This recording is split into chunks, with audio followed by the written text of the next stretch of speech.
Welcome to the FL Studio Core Fundamental video series. In this video, I want to briefly cover the basic toolbar and hint bar areas of FL Studio.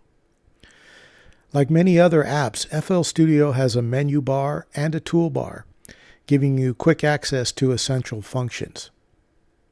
Now, the toolbar layout in FL Studio is fully customizable, but for this tutorial, I'll be using the default layout. If your toolbar looks different than mine, you might have a custom setup. To reset the default toolbar layout, you can right-click on any empty area of the toolbar, select Edit, and then down in the lower right corner, there's a little arrow you can press to bring a drop down and find the setting or the preset called Default. You may have more than one default. Use the one that's just default with nothing else after it.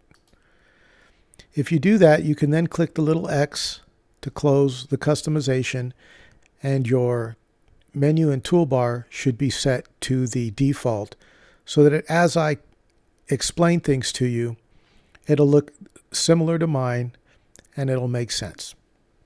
Now, the first thing you want to notice about the toolbar is that there is a main menu. In the upper left area, you'll find the main menu where it says File, Edit, Add, Patterns, View, Options, Tools, and Help.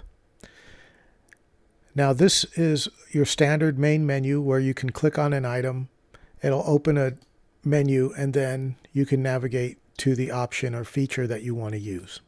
Below the main menu is a super important area that I'm going to want you to never forget. This area is called the hint panel. Now, in the hint panel, it may show the name of the song and your name, or what's called a license plate, which is this code that would hide your name and just put a identifying code for you. But below that will be a line of text. And that line of text, which currently on the screen says hint panel, will show you what you're hovering over or tweaking with the mouse. For example, if I were to go to the knob right next to it right here, you can see that the hint area tells me that that knob is for master pitch, and it's currently set to a value of 0 cents. And you can hover over anything to see what the function of that thing is, and if it has a value, it'll tell you the value as well. So it's a super important area in FL Studio that'll really help to demystify some of the controls that you have access to. FL Studio also has a lot of shortcuts in it. And over time, I think you'll learn the shortcuts, the keyboard shortcuts that you would like to use, or the toolbar shortcuts that you would like to use. Next to the main menu, you have two knobs, one above the other. The first knob on top is the main volume, and that's the output volume for FL Studio to your speakers. It has no effect on the output when you go to export your data. This is just for your own listening purposes. So if you turn this down because maybe you want to listen to it more quietly, your output when you render it or export it may come out louder because it does not use this volume, it uses a different volume. Below that you have the master pitch, as we spoke about. You'll generally want to leave this alone at 0 cents. Next to that area, you have what's called the transport bar. The transport bar has a few different things. The familiar play, stop, and record buttons are there.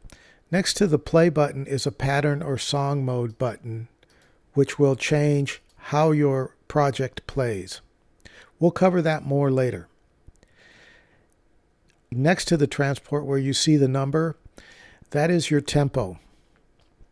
In this case, my tempo is set to 149 for this project. Below that is a slider which will slide over as you play or move around the song.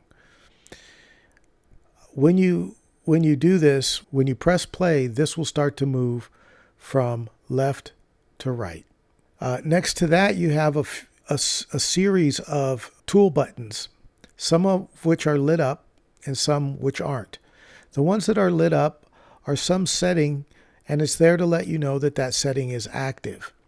I'll let you look at the hint bar in your own version of FL Studio, and you can see what it says for each one of these. I'm not going to cover them in this video, but in future videos we'll probably talk about different ones as needed. Now, continuing, you can see a time indicator. That can show time in two formats. It can show it in minutes and seconds, or it can show it in bars and steps.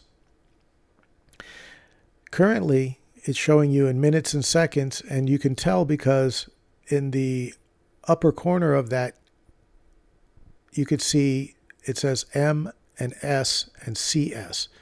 If I click on that time area, it changes to BST, and that's your bars and your steps and ticks. I prefer to keep it in minutes and seconds, so that's how I'm going to leave it. Next to that, this is your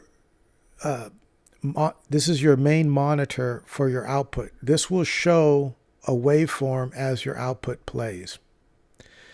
Next to that is a peak meter. This is also an output where it will show you activity for your sound that's coming out.